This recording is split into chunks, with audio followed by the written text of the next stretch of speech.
नमस्कार, हिंदुस्तान 9 देख रहे हैं आप और मेरा नाम है तुषार श्योरा। देखिए, उत्तर प्रदेश के मिल्कीपुर में विधानसभा उपचुनाव होना है। चुनावों की तारीखों का ऐलान भी हो चुका है। सवाल उठाए जा रहे थे कि बीजेपी की तरफ से उम्मीदवार का ऐलान क्यों नहीं हो रहा। आपको बता दें, बीजेपी ने अब अपने कैंडिडेट का ऐलान कर दिया है। बीजेपी की तरफ से चंद्रभान पासवान चुनावी मैदान में लड़ने के लिए आ गए। आपको बता दें, चंद्रभान पासवान कौन है। ये पहली बार विधानसभा चुनाव लड़ेंगे। इनकी उम्र 37 साल है। यकीनन अजीत कुमार के सामने, समाजवादी पार्टी के अजीत प्रसाद उनके सामने लड़ते हुए दिखाई देंगे पासवान। लेकिन बड़ी बात यह है कि दोनों ही उम्मीदवार, चाहे वो समाजवादी पार्टी के अजीत प्रसाद हो या फिर बीजेपी के चंद्रभान पासवान हो, दोनों ही पासी समाज से आते।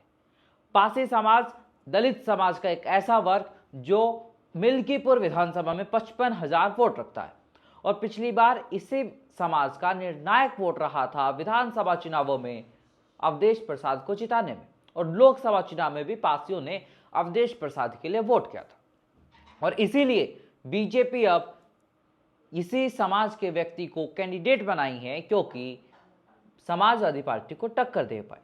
वही आपको बता दें, बहुजन समाज पार्टी मायावती की बीएसपी ने चुनाव से दूरी बनाने का ऐलान कर दिया है। बीएसपी ये उपचुनाव नहीं लड़ेगी। ऐसे में कयास लगाए जा रहे हैं क्या बीएसपी बीजेपी की बी टीम है। उसकी वजह क्या है, अब आप सबसे पहले 2022 विधानसभा चुनाव के नतीजे जान लीजिए। अगर मिल्कीपुर विधानसभा की बात करें तो यहां पर तकरीबन 1,13,000 के करीब वोट मिला था समाजवादी पार्टी के अवधेश प्रसाद को, और बीजेपी को तकरीबन 99,000 के करीब वोट मिले थे। यानी कि हार जीत का अंतर तकरीबन 13,000 का था। वही बहुजन समाज पार्टी को, बीएसपी को इस सीट पर 14,000 के करीब वोट मिले थे।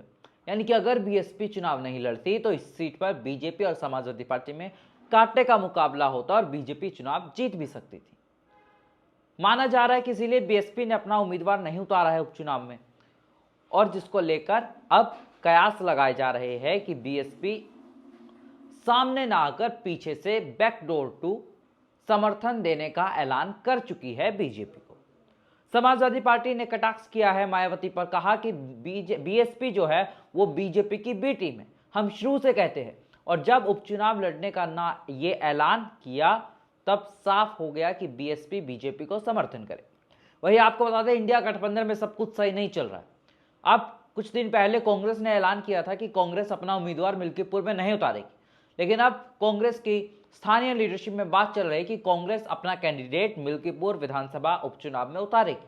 कांग्रेस का तर्क है कि दिल्ली में समाजवादी पार्टी ने आम आदमी पार्टी को समर्थन किया और इसीलिए अब कांग्रेस मिल्कीपुर उपचुनाव में समाजवादी पार्टी का समर्थन नहीं ना कर खुद का उम्मीदवार चुनावी मैदान में उतारेगी।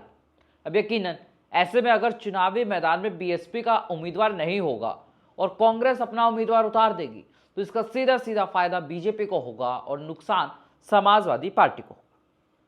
अब सबसे पहले आप मिल्कीपुर विधानसभा सीट का सियासी समीकरण समझ लीजिए। जातीय समीकरण क्या कहता है वो अब आप आपकी स्क्रीन पर देख भी सकते हैं। ब्राह्मण 60,000, यादव वोटर 55,000 है। वही पासी वोटरों की संख्या की मैं बात करूं तो वो भी 55,000 है।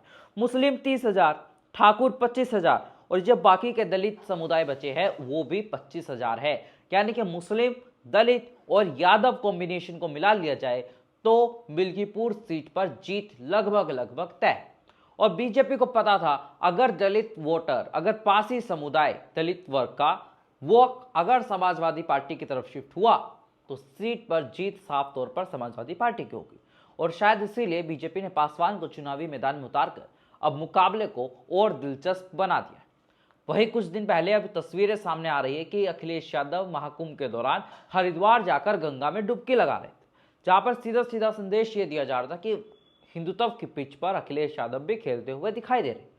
लेकिन बड़ा सवाल बीजेपी की तरफ से उठा दिया जाता है कि अखिलेश यादव हो या पूरी समाजवादी पार्टी, कांग्रेस, ये लोग महाकुंभ से दूरी क्यों बना रहे। ऐसे में चुनावी दौर है और ये सवाल उठे बीजेपी की तरफ से, और जवाब ना देना क्या समाजवादी पार्टी और कांग्रेस को भारी पड़ सकता है उपचुनाव में।